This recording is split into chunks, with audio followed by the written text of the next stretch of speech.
Hello, everyone. My name is Jordyn Smith, and I am the voice and the astrologer for this YouTube channel, Nonconformist Conscience. Today is December 10th, 2024, and this video I'm going to be going over this week's astrology leading up to the full moon in Gemini, which is happening on December 15th. I'm going to do a separate video for that full moon in Gemini because it deserves its own little uh video for us to do a deep dive into that. Um, how I always do this is I'm gonna go over some announcements with you all, and then we will dive into this. So, first announcement is I have that Christmas special running until December 24th. It is $145 savings. 3 readings with me over Zoom for only $155. And I want to be able to articulate this well. If you purchase this and you want one of those readings for a friend to gift it to them for Christmas, and you want the other two, or maybe you want to gift all three to someone else, that's fine. You just have to let me know, and I'll put it on my list as I keep track of everything, people's packages. But yeah, it's $145 savings. I just felt like I think that a lot of us are struggling financially, and a lot of people want to have readings. It's why I do like the birthday specials, which, by the way, Sagittarius, it is still your birthday special. You can get a birthday reading from me for $75. You just have to book by the 20th. It can be a reading after the 20th, but it needs to be booked by the 20th. But yeah, I like to do things where I feel like it's more accessible to the community, especially Pluto's in Aquarius. It's like the best time to be really reflecting these principles. Readings can be expensive. I know because I used to get them from astrologers. And yeah, I love what I do, and I want to make this as accessible as possible. And that is why I run specials often. Um, I think the next special I will run besides the birthday ones is not going to be until the springtime whenever I do an eclipse special. So I've never ran a special that is this discounted before. So um yeah, you have until the 24th to sign up for a Christmas special, a package of 3 readings with me that you can use over the course of 18 months at your own discretion. So there's that. The other thing I want to let you guys know that I'm extremely excited for is I am doing a brand new astrology show on this channel. I've been lining up other astrologers. And this is an astrology show. It's so on par for Pluto and Aquarius. I've been thinking about this the last time the first time Pluto went into Aquarius, this idea came to me to have an astrology show called the Arcane Astrology Talks, meaning arcane is the things that are hidden or not easily understood. So, what I find is that as an astrologer and all of my astrologer friends, we each have an area that we tend to gravitate towards that's a little bit more niche, that maybe not be as accessible or as grasped within the astrology community. And I thought that this would be a really great time to do this astrology show where we talk about different topics within astrology. I am going to have some well-known prominent astrologers on this show, and then I have some new faces. The first show that I'm doing, which is going to be released later this week, it's already been recorded, is with a dear friend. Their name is Abigail White. They are also known as the Keen Witch. You can find them on Instagram or TikTok. And they are queer and autistic, and they are really into looking at the hidden houses within astrology, which is outside of, what I do through evolutionary astrology. This is someone who is more of an eclectic astrologer, and they uh, look at charts in whole sign and look at the hidden houses to understand what someone's innate spiritual gifts are, or the trials and tribulations that they go through. And so that is going to be released tomorrow. And I hope that you guys like that conversation.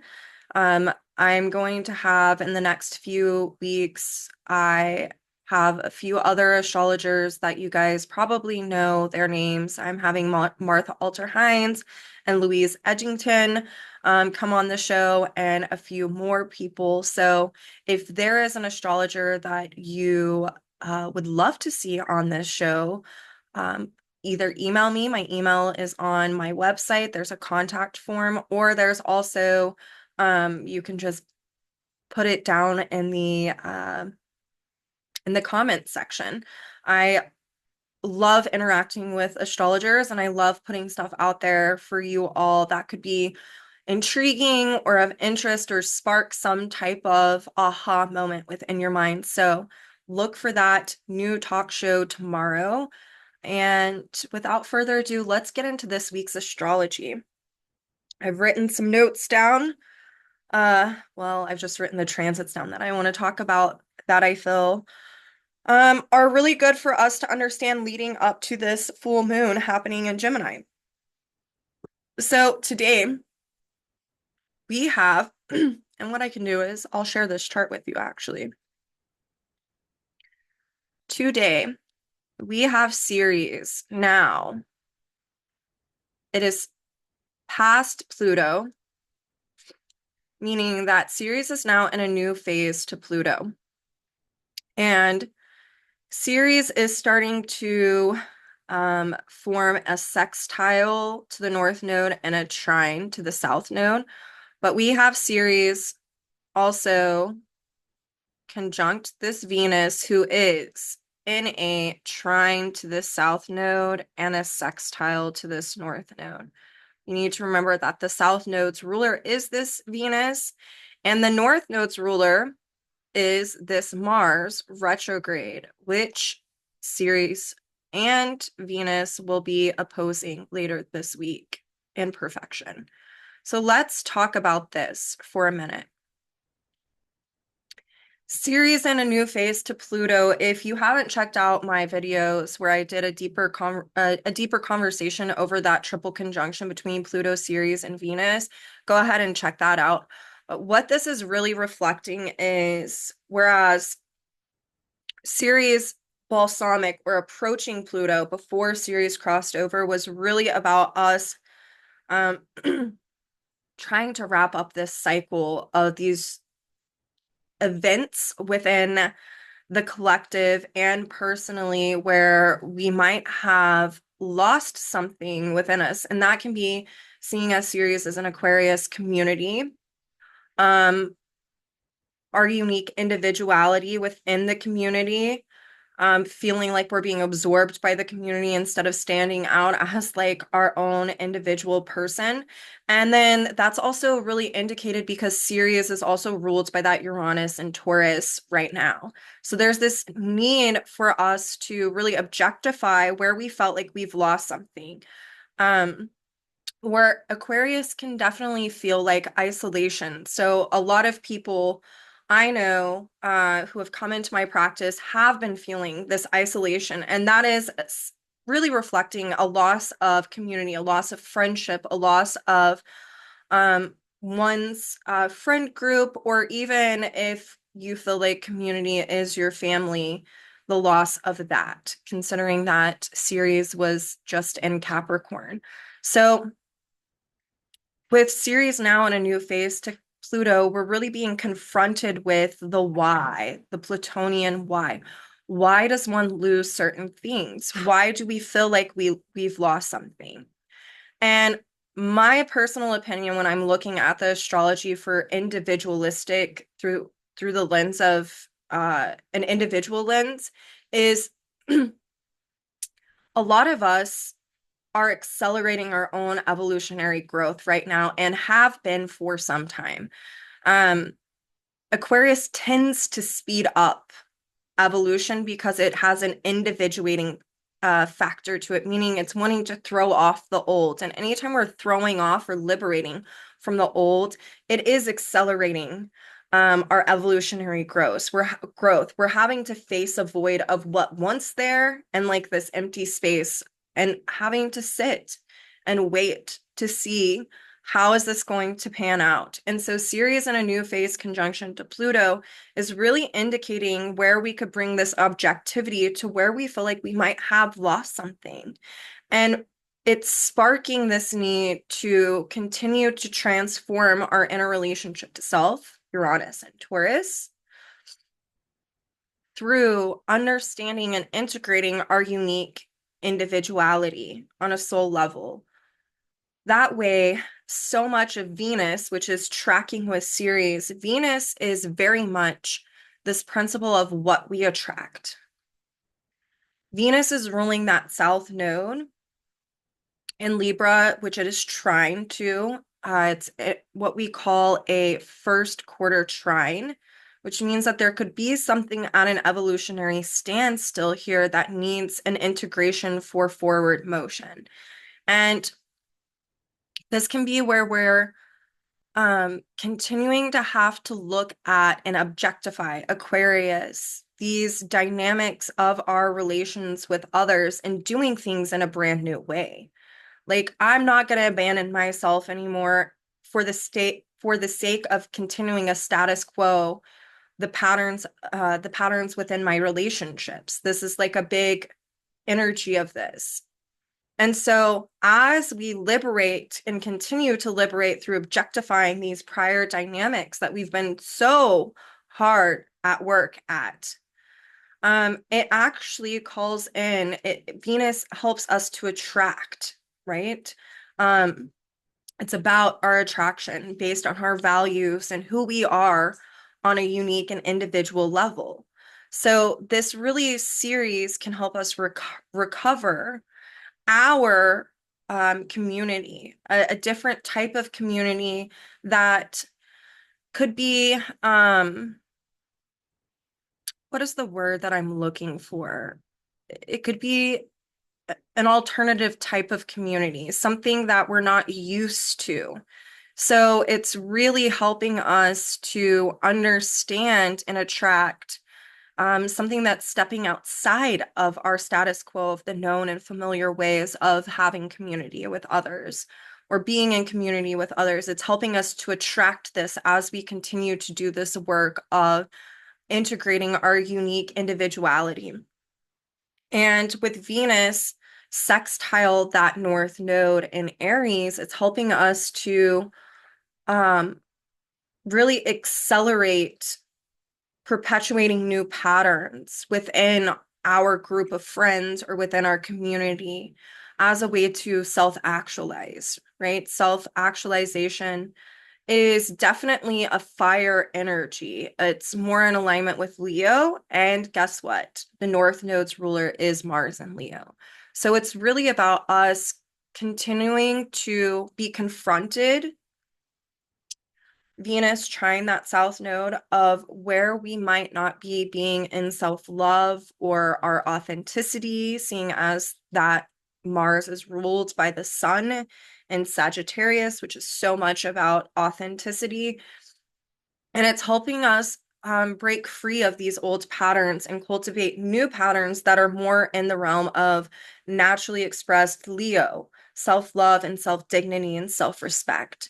So on the 12th, we then have Venus in an opposition to Mars, retrograde in Leo, which is ruled by that sun in Sagittarius. So this is where, in order for one to integrate one's, unique individuality, which is a Leo Aquarius dynamic, meaning that we're meant to show up in the world in this way. There is this need for us to, one, when we have an opposition, it's about integration, but it's also about opposing something for an integration to occur. This is a time this week that can really help us objectify what it is we're needing to further throw off that is not in alignment with what feels authentic or is rooted in self-love. And so there's this self-actualization that can be occurring when we step outside of the known and familiar patterns of the past and we integrate fully more of what feels authentic in the here and now, being in the present moment, and how it's really an act of self-love. Venus is also sextiling Mercury retrograde, and Mercury retrograde is in Sagittarius, ruled by that Jupiter in Gemini. So this is helping us to understand the different ways of thinking that have been conditioned or what has been learned that is needing to continue to be liberated from. And this is dealing with personal values, your own inner relationship to self, what you're giving meaning to, what you believe. And it can really help us to also see a vision for the future of what do I want to call in. Something I want to say is Aquarius is definitely the sign of manifestation. And so this Venus sextile Mercury retrograde is really helping us pull in our intuition and helping to seed thoughts into our consciousness about what it is that we want for the future and how we can go about manifesting this as a way to start attracting the things, Venus in Aquarius, start attracting the things that really resonate with our individuality at this point in time. So this is a great week for you to be thinking about what you want to call in, what do you want to attract, what feels authentic to you. Maybe there's been something you've been afraid to do, or there's been this idea, but you don't know if it is something that is obtainable. This is a week to really work with these energies of even writing down what comes in that you see a vision for in the future. Um, I'll go back to when Pluto first entered into Aquarius. Speaking of manifestation, that's when I had the idea to do that show that I'm going to be putting out, the Arcane Astrology Talks. And I had to spend time putting it together and also trusting my intuition, Sagittarius, to know when the right time to do that was going to be. Okay, so this can kind of be that energy of having these ideas that foresee the future of the potential of what something could be or what it is that you're wanting to manifest or bring in as a way to develop more Aquarian type of community, right? And then it's really about having your due diligence to really follow your instinct, Mars, and to self-actualize and to creatively actualize by following that instinct that is threaded into the Sagittarian intuition. There's that natural occurring trine between Sagittarius and Leo, and that is kind of what I'm speaking to right now, is creative actualization through following one's intuition and expanding outwards. Like an idea is only an idea until you put action into it. And so this Venus opposite Mars and Venus sextile Mercury can really bring in some new ideas, or if you were thinking about them prior to Mercury retrograde, this is where you can really start to, if you're trusting your intuition and you're following it, this is where if you write things down, Mercury, you could be kind of laying out a map or a structure as to how to do this. And that's also seen with Saturn and Pisces right now, the long vision, the structure, Saturn, of the vision that you see for the future. And it's about doing what you're called to do right here in the present moment to set that into motion. And that is truly following one's desire, Mars, and intuition, and allowing the instinct to take over and to get out of fear, which Mars can totally be about. So even having a mantra of, if you're feeling afraid about something, having a mantra of, when I'm in self-love, I can release my fear and I know that I can follow my path. and I don't have to be afraid. I can ride that momentum of the fear because I know that it's pointing towards growth. There's all ways that you can come up with this, and this week is a week of using a mantra. Think about that full moon in Gemini expression that we're leading up to. So the other thing that I want to say is right before the full moon on the 15th, again, I will go over that in a separate video.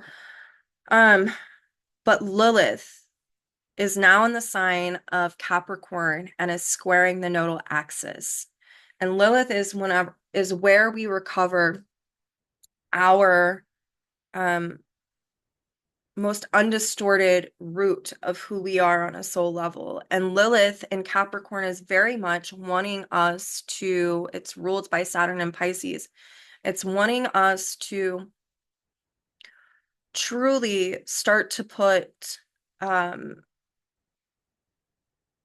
what feels authentic, remembering that Lilith just came out of Sagittarius, putting what we were learning about ourselves in an authentic way and really starting to crystallize a new structure that, which is Capricorn, that can rewire, or how do I want to articulate this? Restructure our consciousness that is more in alignment with natural and universal laws. So with Lilith square the nodes, the resolution is that South Node in Libra ruled by that Venus in Aquarius. So there's a need for us to still reflect Capricorn on the structures that we're living in and how do we harmonize with that as a way, as an act of attracting Venus, what it is that we want to manifest, Venus in Aquarius, and helping us to continue to liberate from the past through dissolving these old structures, Saturn and Pisces ruling that Lilith. So really, if you're thinking about what you're being called to do right now, on personal levels that could really help within community or help to build and fortify community. That Lilith square the nodes with the resolution being the South Node in Libra. It's about restructuring relationships within community. Venus is also trying to that South Node. It is restructuring how we do community, how we give, how we receive, how we ask for what we need, how we give to others, how we're able to help others, and what feels truly authentic in having this restructure within our communities as a way to attract more abundance, as a way to attract our friend group or the relationships that are resonating with our individuality.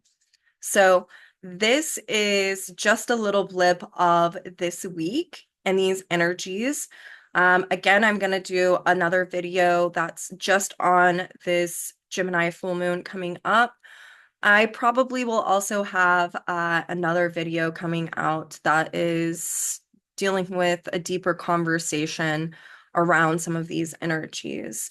But it is Tuesday, and I wanted to make sure that I was able to give you guys something that you can mull over or utilize leading up to this full moon energy.